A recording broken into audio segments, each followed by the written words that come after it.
మరి వడదెబ్బ నుంచి తప్పించుకోవాలంటే ఏం చేయాలి, కొన్ని సులభమైన మార్గాలు, అట్లీస్ట్ 5 సింపుల్ టిప్స్ మీకు నేను ఇప్పుడు చెప్తాను.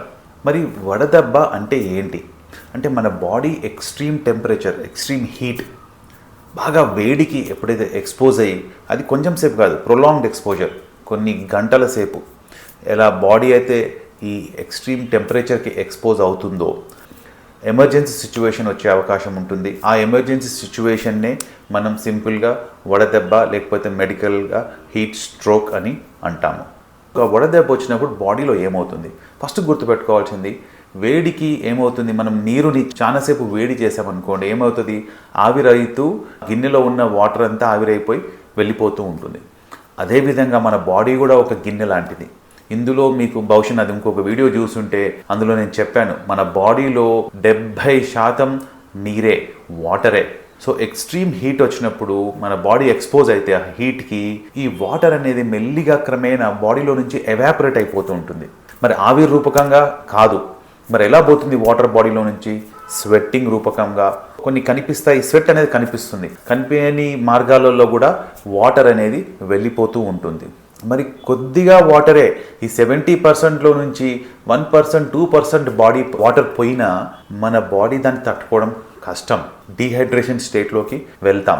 వాటర్ బ్యాలెన్స్ మెయింటైన్ చేయడం అనేది చాలా ఇంపార్టెంట్. సో ఎక్స్ట్రీమ్ హీట్కి వాటర్ అనేది బాడీలో నుంచి ఎవాపరేట్ అయిపోతూ ఉంటుంది. మరి దాంతో వచ్చే ప్రాబ్లమ్స్ ఏంటి, బ్లడ్ వాల్యూమ్ అనేది ఏదైతే ఉందో, ఈ సర్క్యులేటరీ వాల్యూమ్, మొత్తం బాడీలో ప్రవహించే రక్తం ఎంతైతే ఉందో ఆ వాల్యూమ్ అనేది, క్వాంటిటీ అనేది తగ్గిపోతుంది. ఎందుకంటే బ్లడ్లో కూడా 70% వాటరే ఉంది. సో ఆ వాల్యూమ్ తగ్గిపోతే బ్రెయిన్ కానీ, హార్ట్ కానీ, కిడ్నీస్ కానీ అన్ని ఆర్గన్స్ ఎఫెక్ట్ అవుతాయి. ఎక్స్ట్రీమ్ వడదెబ్బ, ఎక్స్ట్రీమ్ హీట్ స్ట్రోక్ అయితే సీజర్స్, ఫిట్స్ అంటాం, ఫిట్స్ వచ్చే అవకాశం ఉంది, కార్డియాక్ అరెస్ట్ వచ్చే అవకాశం ఉంది, స్పృహ కోల్పోయి అన్కాన్షియస్ అయ్యే అవకాశం ఉంది, అండ్ చనిపోయే అవకాశం కూడా ఉంది. ఎస్పెషలీ చిన్నపిల్లవాళ్ళు ఆర్ మరి పెద్దవాళ్ళు, వృద్ధులు, వాళ్ళు ఎక్కువ ససెప్టబుల్ ఈ వడదెబ్బకి. వడదెబ్బలో ఇలాంటి చేంజెస్ అన్నీ వస్తూ ఉంటాయి. సో మీరు గ్రహించాల్సిన విషయం ఏంటంటే, ఎక్కువసేపు ఎండలో ఉంటే కొంచెం చక్కెర వచ్చినట్టుగా ఇలా తల తిప్పినట్టుగా అవుతుందా, బాగా దాహం వేస్తుందా, సో స్వెట్టింగ్ బాగా అవుతుందా, లేకపోతే స్వెట్ అసలు అవ్వట్లేదా, అది ఇంకా డేంజరస్. స్వెట్ అసలు అవ్వకపోవడం అనేది, మీ మొత్తం లిప్స్ అన్ని బాగా డ్రై అయిపోయి మీకు కొంచెం ఆలోచన కూడా స్ట్రైట్గా ఆలోచించలేకపోతున్నారు, ఇలాంటి ఫీచర్స్ అన్నీ, సిమ్టమ్స్ అన్నీ వస్తుంటే మీకు వడదెబ్బ తగిలే అవకాశం ఉంది. ఇన్ఫ్యాక్ట్ వడదెబ్బ ఫేజ్లోకి ఎంటర్ అయినట్టుగా మీరు లెక్క. సో ఇలాంటి ఫీచర్స్ ఏమన్నా ఉంటే వెంబడే గ్రహించండి, దాని నుంచి మిమ్మల్ని మీరు కాపాడుకోండి. ఎందుకంటే ఇప్పుడు ఇండియాలో సమ్మర్ పీక్ సీజన్లో ఉంది. సో మనం ఇప్పుడు ఎక్స్ట్రీమ్ సమ్మర్ ఫేజ్లోకి ఎంటర్ అవుతున్నాం. మరి ఇది వడదెబ్బ గురించి. మరి వడదెబ్బ నుంచి మనము కాపాడుకోవాలి అంటే 5 సింపుల్ ఈజీ మీకు మార్గాలు చెప్తాను. Tip number 1, stay hydrated. మిమ్మల్ని మీరు ఎప్పటికప్పుడు నీరు కొరత లేకుండా నీరు తాగుతూనే ఉండండి. బాడీని ఎప్పుడు హైడ్రేటెడ్ స్టేట్లోనే ఉంచండి, డీహైడ్రేషన్ కానివ్వకండి. ఈ వాటర్ కంటెంట్ అనేది కొంచెం ఎక్కువగా మనం తాగాల్సి వస్తుంది, ఎందుకంటే ఆవిరైపోతూ ఉంటుంది, బాడీలో నుంచి వెళ్ళిపోతూ ఉంటుంది. కాబట్టి around 3 to 4 litres of water కానీ, లిక్విడ్స్ కానీ ప్రతిరోజు మనం తీసుకోవాలి. సో ఈ హైడ్రేషన్ అనేది చాలా ఇంపార్టెంట్. అండ్ దీనికోసం మీరు స్పెషల్ ప్రికాషన్స్ తీసుకోవాల్సింది ఏం లేదు, చిన్న చిన్న చిట్కాలు. ఏంటంటే మీరు ఎక్కడికి వెళ్తున్నా మీతోని వాటర్ బాటిల్ తీసుకెళ్ళండి. కొంచెం దాహం అనిపించినా ఖచ్చితంగా వాటర్ వెంబడే తాగండి. వాటర్ అవైలబుల్ లేకపోతే జ్యూసులు కానీ తాగండి. ఫ్రూట్ జ్యూసులు చాలా మంచిది, వాటర్ మెలన్ జ్యూస్ కానీ, చెరుకు రసం కానీ, కొబ్బరి నీళ్ళు కానీ, ఆర్ ఓఆర్ఎస్ వాటర్ కానీ, ఇలాంటి ఫ్లూయిడ్స్ ఇవి ఏవి తీసుకున్నా మంచిదే. అలా అని చెప్పి చాలా స్వీట్ షుగరీ డ్రింక్స్ మాత్రం తాగకండి. ఎస్పెషలీ పైనాపిల్ జ్యూస్లని, ఈ ఫ్రూట్ అండ్ జ్యూస్ షాపుల్లో వాళ్ళంతా షుగర్ వేసి ఎక్స్ట్రా దాన్ని స్వీట్గా చేయడానికి కలిపి చేసిస్తారు. అలా హై షుగర్ కంటెంట్ ఉన్న ఫ్లూయిడ్స్ మాత్రం మంచిది కాదు.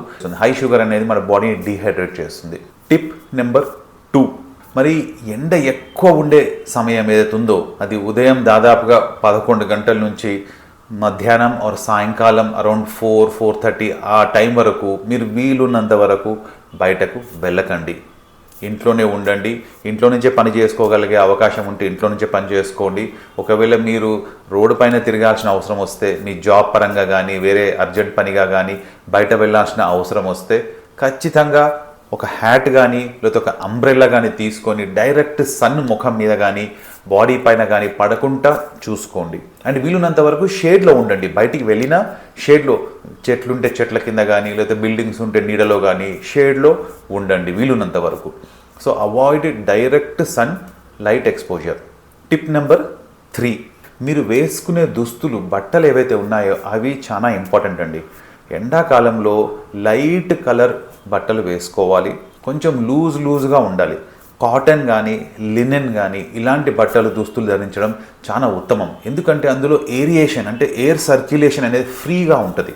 ఈ టైట్ బట్టలు కానీ, నైలాన్ లాంటివి కానీ, పాలియస్టర్ బట్టలు కానీ and dark colour clothes, especially black or dark colour clothes కానీ వీలున్నంత వరకు వేసుకోకండి.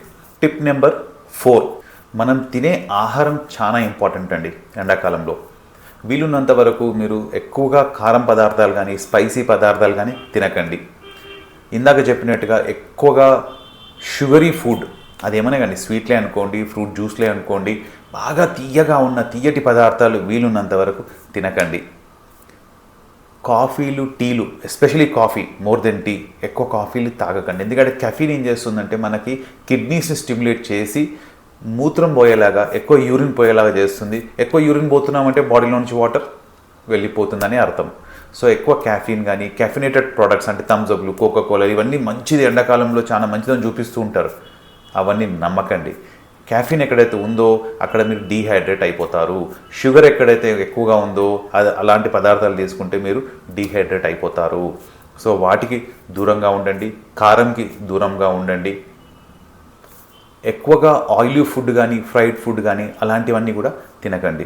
వీలున్నంత వరకు కొంచెం చల్లటి పదార్థాలు, సాఫ్ట్ పదార్థాలు అంటే నార్మల్ కూరగాయలు ఇలాంటివి తినొచ్చు, కానీ పెరుగు, మజ్జిగ, ఈ కోకోనట్ వాటర్ ఇలాంటివన్నీ చాలా మంచిది. అవి బాడీని చల్లబరుస్తాయి, వాటర్ కూడా కొంచెము రీప్లేస్ చేస్తుంది బాడీలో. సో ఇవన్నీ చాలా మంచి పదార్థాలు తినడానికి. సో హోప్ఫుల్లీ ఈ డైటరీ కొంచెం అలవాటు చేసుకుంటారని ఆశిస్తున్నాను. అండ్ టిప్ నెంబర్ 5, ఇది కొంచెం ఓల్డ్ ఫ్యాషన్ టెక్నిక్. ఇది నేను చిన్న ఉన్నప్పుడు నాకు తెలియకుండానే నేను యూజ్ చేసేవాడిని. నేను ఆడుతున్నప్పుడు, క్రికెట్ ఆడుతున్నప్పుడు మేము ఏం చేసేవాళ్ళం అంటే ఒక కర్చీఫ్ తీసుకొని దాన్ని వాటర్లో తడిపేసి మెడపైన వేసుకొని ఆడేవాళ్ళం. అండ్ చేతికి రిస్ట్ బ్యాండ్స్ ఉంటాయి, వాటిని కూడా తడిపేసి అలా వేసుకొని క్రికెట్ ఆడేవాళ్ళం. అవసరం ఉన్నప్పుడల్లా దాంతో కోర్స్ స్వెట్టింగ్ అనుకోండి, బట్ దాంతో తుడుచుకునే వాళ్ళం. కొంచెం చల్లగా ఉండేది. ఈ ఎండాకాలంలో ఎస్పెషల్లీ బయట మనం ఉండాల్సిన పరిస్థితి వస్తే కూలింగ్ టెక్నిక్స్ కొన్ని పాటించండి. కూలింగ్ టెక్నిక్స్ అంటే ఏంటి? ఉదాహరణకి మగవాళ్ళు అయితే ఒకటి కర్చీఫ్ కానీ అలాంటిది కొంచెం వాటర్లో తడిపి దాన్ని మెడపైన ఇలా వేసుకోవచ్చు.